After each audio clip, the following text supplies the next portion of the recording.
గత ప్రభుత్వం ఇండ్ల పేరుతో ప్రజలను మోసం చేసిందన్నారు డిప్యూటీ సీఎం భట్టి విక్రమార్క. కాంగ్రెస్ అధికారంలోకి వచ్చాక 4,50,000 ఇండ్లను నిర్మించామని చెప్పారు. ఆదిలాబాద్ జిల్లాలో పర్యటించిన భట్టి ఇందిరమ్మ పథకం లబ్ధిదారులతో ముచ్చటించారు. జిల్లాలో వివిధ అభివృద్ధి పనులకు శంకుస్థాపన చేశారు భట్టి. ఈ ఇంటికి ఇక్కడ రావడం జరిగింది. ఈ ఇల్లు ప్రత్యేకత ఏంటని చాలా మందికి సందేహాలు ఉండొచ్చు.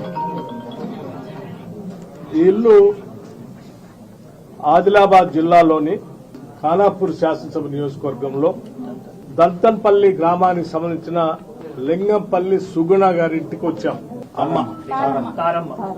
వీరు ఇల్లు లేనటువంటి పరిస్థితుల్లో కొన్ని దశాబ్దాలుగా ఇల్లు కావాలని అడిగి అలసిపోయినటువంటి తల్లి. ఆనాడు 2023లో ఈ ప్రాంతం నుంచి పాదయాత్ర అనేక సందర్భాల్లో ఇటువంటి ఇల్లు లేని పేదవాళ్ళని కలిసినప్పుడు ఆనాడు వారి బాధని కాదని ఇబ్బందులు వివరిస్తే వారికి మాటిచ్చాము. ఆ రోజు వచ్చేది ఇందిరమ్మ ప్రభుత్వమే, రాగానే మీలాంటి పేదవాళ్ళందరికీ అర్హత కలిగినటువంటి వాళ్ళందరికీ ఇందిరమ్మ ఇల్లు ఇస్తాం, ఆ ఇంటికి 5 లక్షల రూపాయల లెక్క ఒక్కొక్క ఇల్లు కట్టుకోవడానికి ఇస్తామని చెప్పి ఆనాడు మాట ఇవ్వటం. దానికి అనుగుణంగా ఈ రోజు ఏర్పడినటువంటి కాంగ్రెస్ ప్రభుత్వం, రాష్ట్ర ముఖ్యమంత్రి రేవంత్ రెడ్డి గారి నాయకత్వంలో ఉన్నటువంటి ఇందిరమ్మ ప్రభుత్వం, కాంగ్రెస్ ప్రభుత్వం ఇటువంటి పేదవాళ్ళకి ఆనాడు ఇచ్చినటువంటి మాట ప్రకారం ఇందిరమ్మ ఇళ్లని శాంక్షన్ చేయటమే కాదు, శాంక్షన్ చేసినటువంటి ఇళ్లకి వారం నిధులు శాంక్షన్ చేస్తూ త్వరితగతిన ఈ పేదవాళ్లు వాళ్ళ ఇళ్లు పూర్తి చేసుకోవాలని ప్రభుత్వం ఆశించింది కూడా.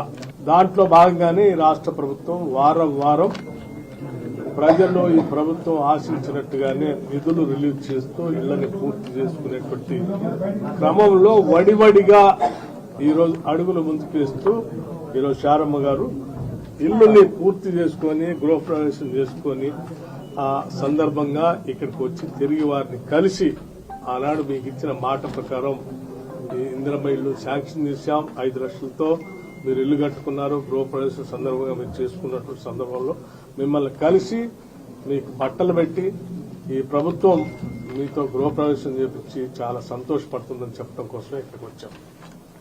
ఇది కేవలం ఈ గ్రామంలో ఉన్నటువంటి ఇంటి సమస్య కాదు, రాష్ట్ర వ్యాప్తంగా మేము 4,50,000 ఇళ్లని ఈ రకంగా శాంక్షన్